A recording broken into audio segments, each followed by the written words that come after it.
du soleil. On est vendredi, je sais pas combien juillet.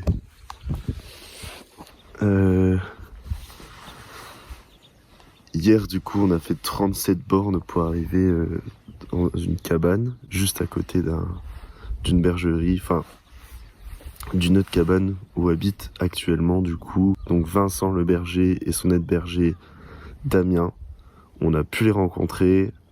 On a rencontré leurs brebis, leurs 2 mules, leurs 3 chiens, guides et leurs patous. Et c'était hyper intéressant. On a appris énormément de choses sur le métier de berger. Ils nous ont invités à l'apéro, ils nous ont invités à manger. Enfin, c'était une soirée comme tu vois, t'as envie de vivre. Peut-être pas tous les soirs parce qu'il faut que ça reste rare comme ça. Mais c'est un putain de bonheur, quoi. Du coup, je te mets l'interview. Tu me dis ce que t'en penses. Mais moi, je la trouve authentique, je la trouve vraie. Et c'est ce que je voulais. Allez, ciao. Moi Vincent, j'ai 29 ans. Ok. Je fais le berger depuis 3 ans maintenant. Ok. J'ai fait l'école du Merde. C'est une école à Salon-de-Provence qui fait de la formation pour adultes. Et donc en fait pour des gens en reconversion en fait, quoi. D'accord. Et avant j'étais frigoriste, donc je réparais les clims. D'accord. Et puis maintenant j'ai pété un câble quoi. D'être sur la route, tout ça. Et puis je venais d'une famille d'agriculteurs en fait. D'accord. Et ma mère avait une porcherie. De l'intensif, vraiment l'intensif. Ok. Donc voilà. On m'a souvent posé la question, pourquoi t'as pas repris la ferme, tout ça. Bah oui. Moi ça me plaisait pas, moi j'avais besoin d'être dehors quoi. Après je suis parti en Angleterre, j'ai fait le SVI, donc le service volontaire international. Et je suis parti 1 an. En fait tu peux faire ça de tes, je sais plus, de tes 18 à tes 30 ans quoi. Ok. Et tu pars, et ils te payent tout quoi. Ils te payent tout. Et tu peux aller de l'Angleterre jusqu'en Inde. Mais c'est ouf. Voilà. Et donc j'ai fait ça pendant 1 an dans une ferme pédagogique là. Là-bas ils avaient des vaches, ils avaient des chèvres, ils avaient des brebis, ils avaient des poules, ils avaient des canards, il y avait de tout, hein, vraiment, il y avait de tout. Et puis c'était génial, ils avaient des handicapés aussi, donc je travaillais aussi avec les handicapés. Ouais. Donc c'était vraiment une ferme pédagogique. Donc en fait voilà, c'était un truc T'avais tout le monde inclus. pour recentrer quoi. Ouais, c'était de l'inclusion quoi. C'était vraiment cool. Trop bien. Et puis du coup là c'est là où je me suis découvert les brebis quoi. Voilà. Et puis après je suis rentré en France, et de France là j'ai regardé un peu, et là j'ai découvert l'école de Salon-de-Provence, l'école du Merde. Et donc j'ai postulé, ils m'ont pris, et puis ça a été là je crois la meilleure année de ma vie, hein. T'as 8 mois de formation, et après tu finis ta formation sur l'année en fait en partant en estive à la montagne. Donc tu peux partir directement berger. D'accord. Ouais. Moi je suis parti directement berger. Mais comment du coup tu constitues ton troupeau? Eh bien moi je suis pas éleveur, je suis salarié. D'accord. Donc je travaille pour quelqu'un si tu veux. Ok. Donc là toutes les brebis que tu vois là, c'est pas les miennes. Je suis juste responsable d'elles, Ah ouais. mais ok. c'est pas les miennes. Ouais. Là il y a 5 éleveurs là. Il y a 5 éleveurs différents sur ce troupeau. D'accord. Et là t'as combien de têtes du coup? Là j'en ai 1058 exactement, et j'en ai 600 autres qui arrivent samedi là. D'accord. Répartis sur le coup sur ces 5 éleveurs. Et toi t'es le responsable, t'es le berger. Ouais, pendant les 3-4 mois d'estive, là, je suis totalement responsable de tout le troupeau. Voilà. Les Ok. éleveurs, ils sont plus. Enfin, voilà. Ils me font confiance à fond, quoi. À 100%. Ouais. Trop bien. Mais j'en ai type, c'est. Écoute, là, je vais le matin, on va dire 8h, je les lâche. Ok. 8h le matin, je les lâche. Elles partent un peu. Ici, j'ai la chance que je les vois de loin, tu vois. Ah ouais, carrément. Donc ça me laisse le temps de les lâcher, puis de boire encore un café, tu vois. C'est pas comme ça partout, hein.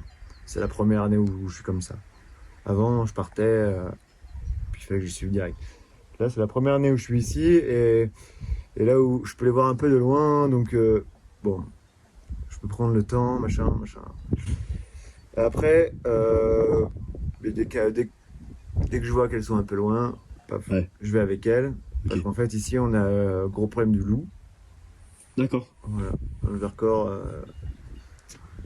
c'est beaucoup de loups et c'est des meutes qui sont balèzes, quoi. C'est des meutes de 8 loups. Ouais, il y a 2 ans, j'avais 2000 bêtes. Sur les 2000, voilà, j'en ai une quarantaine de bouffées, quoi. Ok. Voilà. Putain, c'est malheureux, mais en même temps, le ratio, est-ce qu'il est bon ou pas? Enfin, moi, j'y connais rien. C'est beaucoup. C'est beaucoup, ok. Ouais, ouais. Ok. C'est beau. En fait, problème entre guillemets du Vercors, c'est que c'est hyper protégé.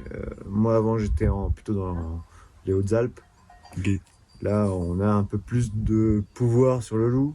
Quand il y a trop d'attaques, on peut appeler les louvetiers et puis ils peuvent tirer le loup, quoi. Donc ça, c'est un métier à part, louvetier, du coup. Ouais, ouais. C'est des gars, ils sont bénévoles, hein.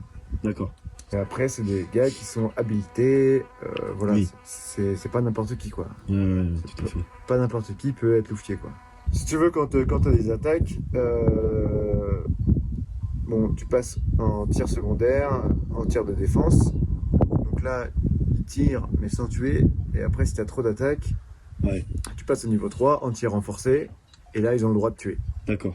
En gros, d'abord, on essaie de faire peur Ouais, c'est pour ça. essayer de faire fuir le loup. Exactement. Et en dernier recours, si vraiment il continue à manger les C'est bêtes, ça. bon, bah là, il faut. Donc, alors, on reprend ta journée type. Et du coup, pour ma Le- journée type, après, moi, je les lâche, je me balade avec elle, et puis je les suis toute la journée, quoi. Et puis le midi, je les ramène ici, où, du coup, mon aide berger, il va mettre le sel. Les brebis, ils ont besoin de minéraux, comme nous. Ok. Et, le sel fait partie, quoi. Elles trouvent pas ça dans la nature, donc on leur donne du sel. Une brebis, enfin, voilà, on dit 10 grammes par brebis par jour. D'accord. Voilà. Donc en fait, pour 1000 brebis, là, on leur remet à peu près 10 kilos de sel. Putain. Voilà, qu'on dispatche sur des pierres. Et puis, après, ben, elles viennent lécher ça et elles adorent, quoi. D'accord. Pour elles, c'est comme un dessert, quoi. Donc, elles se nourrissent d'herbes, de sel, et elles boivent. Ouais, après, je te dis, le sel, c'est un plus pour elles, quoi. Ouais. L'après-midi, enfin, voilà. Elles viennent là le midi, elles prennent leur sel, elles prennent leur flotte, et puis après, ben, tout dépend du temps. Donc, s'il fait beau, s'il fait chaud, elles vont rester là longtemps, elles vont chômer, elles vont ruminer. Et puis après, ça va partir doucement, quoi. Elles vont manger doucement toute l'après-midi. En tout cas, elles restent un peu dans le secteur, quoi. Ouais, c'est ça. Ok, c'est trop bien. Et après s'il fait mauvais temps, ben là c'est moins bien, là.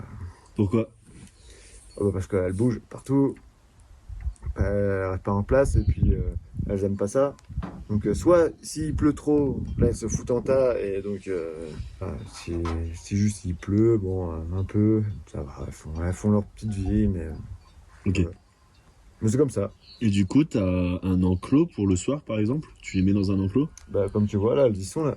Tu vois, là, Ok. elles ont le parc, c'est électrifié. Ok. Comme ça, ça limite un peu pour le loup aussi. Ok. Tu vois. Ça, après, moi, j'aime bien les serrer. Chacun a sa méthode. Mhm. Chaque berger a un peu sa méthode, mais moi, j'aime bien les avoir assez serrés. Donc, je leur fais un petit parc.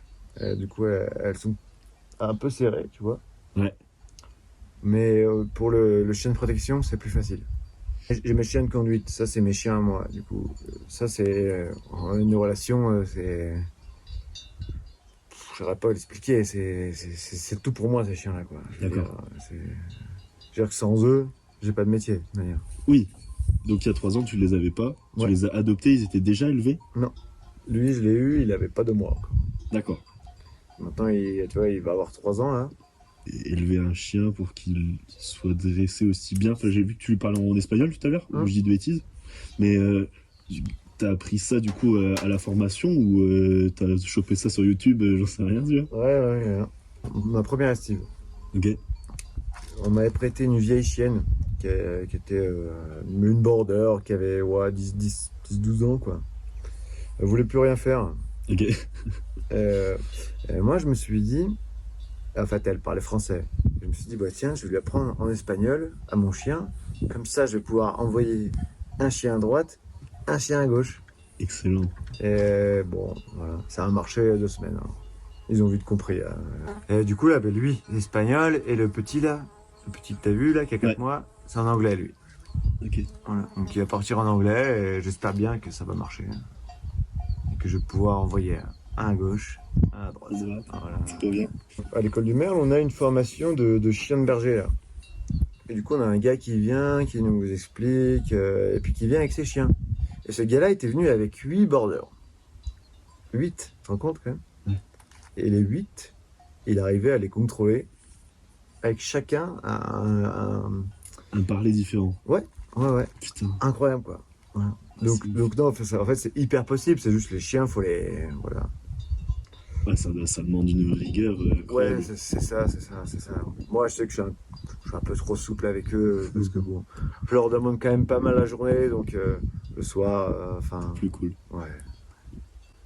Tu sais, on dit, les vieux bergers là, ils disent toujours, faut pas jouer avec eux, faut pas leur lancer le bâton, faut pas les caresser, faut pas qu'ils rentrent à l'intérieur. Je les comprends, mais ils ont sûrement un peu raison. Hein. Mais moi, j'ai fait tout le contraire. Et puis, écoute, je vois mon chien là, il marche à fond. Et il dort dans mon lit le soir. Enfin, voilà. Mais à côté de ça, c'est un super chien. Tu vois, je lui fais. Voilà. De toute façon, sa vie, c'est brebis. Voilà. Ouais. Donc là, il sait qu'elles sont au parc.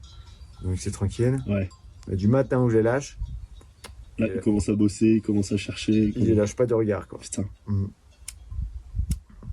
Chien de protection, après ça c'est différent, ça appartient aux éleveurs. Moi j'en suis pas responsable. D'accord. Le chien de protection, à peu près 3 mois, Ouais. quand ils ont 3 mois, on les met au troupeau. Et ils grandissent avec le troupeau.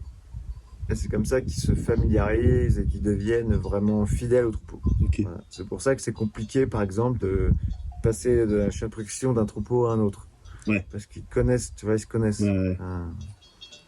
Moi, le seul but que j'ai, c'est de faire en sorte de les apprivoiser un peu, entre guillemets, parce que bon, bah, c'est pas toujours facile. Ouais. Mais celui-là, j'ai réussi, là. Mais après, ils savent qui les nourrissent aussi. Tu vois. Oui. Ça aide pas mal. Mais après, pour leur donner des ordres, c'est très compliqué. C'est très compliqué, ouais. Ok. Après, T'as un petit conseil du coup, enfin t'as des conseils pour les randonneurs du coup qui croisent ton troupeau demain avec ton chien de protection, avec tes chiens de guide? ouais, carrément. Ah, ça, c'est une super question, ça. Ben ouais, ça faut le faire tourner, je pense. Tu vois. Déjà, première chose, on voit un troupeau, on le contourne. C'est la base. Ok. Faut vraiment prendre sa distance, quoi. Et putain, si vous devez sortir du chemin, vous allez pas en mourir, quoi. Je veux Ouais, dire, ouais. voilà. Non, parce que j'ai l'impression que des fois, les gens, s'ils doivent sortir du putain de chemin, là, je sais pas, ils vont brûler, ou j'en sais rien, tu vois.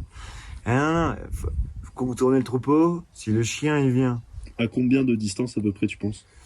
Pour donner une fourchette. Parce que là tu me dis contourner, contourner pour moi ça peut être 5 mètres, 20 mètres, 40 mètres, c'est combien pour toi? Quelque chose d'appréciable. Toi en tant que berger, tu te dis, ah ben lui il respecte bien mon troupeau. tu vois le son, là? Ouais. Bah, tu passes sur la crête, là. Tu passes sur la crête. Ok, donc là t'as 30 mètres là. Ah, plus que ça. Ouais, 30-40 mètres. Toi ça te semble bien? Ouais. Ok. Ouais. Pas besoin de faire tant. Après, on peut passer près du troupeau, il n'y a pas de souci. Mais après, il y a aussi le comportement. Et c'est ça qui est très important. C'est quand tu passes près du troupeau et que le chien vient te voir. Ouais. Parce que moi, j'entends toujours les histoires. Oui, Patou m'a agressé, machin. Ouais. Non, c'est pas vrai. Patou, il t'a pas agressé. Il est juste venu et il a aboyé. C'est leur taf. C'est leur job. Ouais. On nous impose le loup. Et ben nous, on vous impose les chiens de protection. C'est comme ça. Voilà. Ok. Et nous, on n'a pas le choix, tu vois. Si on veut que notre troupeau Survivre. survive, simplement, on n'a pas le choix d'avoir ces chiens-là. Et même nous, ça nous fait chier. Hein. Moi, ça me fait chier, hein, parce qu'ils foutent le bordel dans le troupeau, tu vois. C'est pas agréable d'avoir ces chiens-là. Ok. Mais non, après, tant qu'il contourne, voilà. Quand le chien vient, parce que le chien va venir, hein, et il va aboyer, tu restes tranquille. Surtout pas lever les bâtons. Ouais. Parce Et limite ne pas les utiliser tant qu'à faire. Ne pas faire de bruit avec. Ils ont peur des bâtons. Ils ont peur des bâtons. Ouais, donc pas bouger, pas de bâton. Même si tu vois que le chien est un peu trop stress, tu poses les bâtons. Ok. Tu vois. Et ça fait bien. Parce que quand sur les hauts plateaux ici, c'est interdit, mais encore qu'il y en a qui viennent avec leurs chiens. Ah oui, oui. Mm. Ouais. Mais quand il y a les chiens, ça, Ah, les chiens de randonneur. Et dans ce cas, ça peut être conflictuel. bah moi je peux rien dire. Hein. Ouais, en fait, je peux carrément te dire que si je le souhaite pas, hein, mais là j'ai vu des randonneurs avec leurs chiens. Ouais. Ça va, le troupeau était loin. Mais si là, le samedi, là, quand j'aurai les 10 patous, Ouais. Là, si un randonneur avec un chien, ça sent très mauvais pour lui. bah, le chien il va se faire tuer. Donc d'où l'intérêt de respecter les réglementations. Ouais. Quand on vous dit que c'est réserve naturelle, ne pas venir avec votre chien, ne viens pas avec ton chien. Quoi. En général, les chiens de protection, quand le chien est en laisse, ça va. Tu vois. Ok. Mais ça fait pas tout non plus. Quoi. Ouais, c'est ça. Faut Ouais. pas prendre pour argent comptant. Quoi. Ouais, je pourrais connaître un peu mon année type. Mon année type, bah, commencer de là, la montagne. Je fais mes 3-4 mois d'estive, quoi. Ouais. Je suis avec mes brebis, la montagne, un peu solo. Sauf quand je croise des gens qui me posent des questions, là. C'est ça. Ouais. T'aimes ça être solo? Ouais, Ouais. je suis un solitaire. Ouais. Bon, après, bah, entre guillemets, tu vois, tout à l'heure, il y avait aussi Lascar qui était là. Je les ai invités à l'apéro. C'était sympa, quoi. Tu vois. Ouais. Toi, tu viens, je te paye un quart. Ouais, carrément, ça me fait trop plaisir. Ça me fait trop Moi, plaisir. j'aime bien avoir un peu de. Bah, en fait, j'ai passé une année l'année dernière où j'étais en Haute-Savoie et pendant 4 mois, j'ai vu personne. Ok. Et pendant 4 mois, bah, ouais, c'est long, ouais. Ouais, c'est quand même assez long. Ok. Ouais, j'avais vu personne. Je mens. Et pendant 4 mois, j'avais vraiment pas grand monde, quoi. Et ouais, j'avais plus trop envie de ça. Et puis du coup, hein, je suis content d'être arrivé là, d'avoir ce petit refuge à côté là qui ramène plein de randonneurs. Ouais, carrément, c'est très bien. Bah, c'est cool du coup. et T'aimes puis, bien être solo, mais t'aimes bien quand même rencontrer du monde, c'est ouais, cool. ouais. Et puis en plus, les gens qui montent là, c'est ces gens qui ont des bonnes pattes. À peu près au mois de septembre, octobre, les brebis là, toutes les brebis que tu vois là, elles sont gestantes. Elles ont des agneaux là dans le ventre. D'accord. Elles sont pleines. Ah, ok. Donc là, il y a l'agneau qui est en train de. En fait, c'est pour ça que c'est très important pour nous là de les faire bien manger, parce que en fait, mieux on va les faire manger là, et mieux les agneaux qui vont naître seront bien portants. Tu vois ce que je veux dire? Ah ouais, ok. Voilà. Et puis après c'est l'agnelage, ce qu'on appelle l'agnelage, donc c'est les naissances des agneaux. Ok. Et donc après tu fais ça, c'est un autre boulot, hein, ça n'a rien à voir. Putain, ça doit s'enchaîner. Et là, par contre, c'est dans une Bah, alors c'est les agneaux ils naissent la nuit. bergerie, quoi. Ouais, bah, la nuit ils sont en bergerie et puis après le jour ils sont dans les prés. Ok. Donc après quand ils naissent dans les prés, ben, on va chercher la mère et l'agneau avec la bétaillère et puis on les ramène et on les met en casse individuelle là et puis pour un jour. Après on les met en casse plus grand avec allez, 100 bêtes quoi. Ok. Et puis après on les lâche avec tout le monde. Et après l'hiver, bah, là c'est mes vacances. Ouais. Parce qu'il faut savoir que moi, tout ce temps-là, j'ai 0 jour de repos vraiment. Ouais. J'ai 0 Donc jour. là, tu dépends finalement de la montagne et des brebis dans la montagne, mais tu es seul. Ensuite, quand tu redescends à la bergerie et que tu t'occupes du coup de l'agnelage, Mhm. c'est ça? Ouais. Là, par contre, t'es accompagné des éleveurs. T'es plus responsable, toi, mais Non. juste tu aides, là, cette fois-ci. Ouais. Ok. Enfin, juste, je dis juste, mais c'est un sacré boulot. Et puis ensuite, là, c'est tes vacances. Et après, quand l'agnelage est fini, ouais, après, vacances. Et après, je retourne un peu dans la famille en Normandie. Puis, voilà. Et puis après, au printemps, bah, je retourne à garder les moutons. Je fais de la garde comme ici, mais en colline, ce qu'on appelle dans les Alpilles. En fait, moi, je fais que des contrats de 3-4 mois, quoi. Ok. Et je tourne comme ça. Et après, de toute façon, ils ont tellement besoin de bergers que tu peux changer d'éleveur comme tu veux, quoi. C'est assez dingue. Tu peux ne pas répondre. Hein. Cette vie, du coup, t'as des contrats de 3 mois, 4 mois, enfin, tu vois. Est-ce que toi, peut-être que c'est pas ton envie, mais est-ce que ça te permettrait d'avoir quelque chose de stable, une vie stable? Bah, moi, je me suis. Pendant un moment, je voulais avoir des bêtes et puis me poser, tu vois. Après, moi, j'ai eu ma mère qui était éleveuse aussi. Ouais. Ouais, avec les cochons, c'est différent. Mais bon, moi, j'avais pas envie de travailler 80 heures semaine, quoi. Ouais. Pour gagner la même chose, quoi. Donc non, moi, je vais rester à faire le berger, là. Et puis c'est bien. Je sais que j'y suis tous les jours. Hmm. Mais c'est ma vie, puis j'aime ça, quoi. Je sais pas. Et les cabanes pour les bergers, personne paye, quoi. Ok, c'est un arrangement entre éleveurs, communes et bergers pour que tu aies accès au terrain. S'il fallait qu'on paye pour ça. Oui, non, mais carrément. Bah, sachant qu'en plus, on a un refuge gratos à côté, donc Ouais. ça serait dégueulasse. Mais... Non, et puis surtout que bon, ils font des efforts maintenant, mais quand même, en général, c'est quand même hyper moyen les conditions de logement, quoi. Parce que j'avais poussé un petit coup de gueule, c'est ça, quoi. C'est putain, merde, mais pas des chiens, quoi. En vrai, celle-là allait vraiment bien. J'ai la chance d'avoir une douche avec de l'eau chaude, voilà, tu vois. Ouais. Un peu d'électricité. Mais bon, c'est pas tout le monde qui a ça, quoi. Après, de toute façon, les éleveurs, ils font de plus en plus d'efforts et ils investissent de plus en plus parce que de toute manière, c'est toujours pareil, hein, ils cherchent des bergers de plus en plus, sauf qu'il n'y en a pas.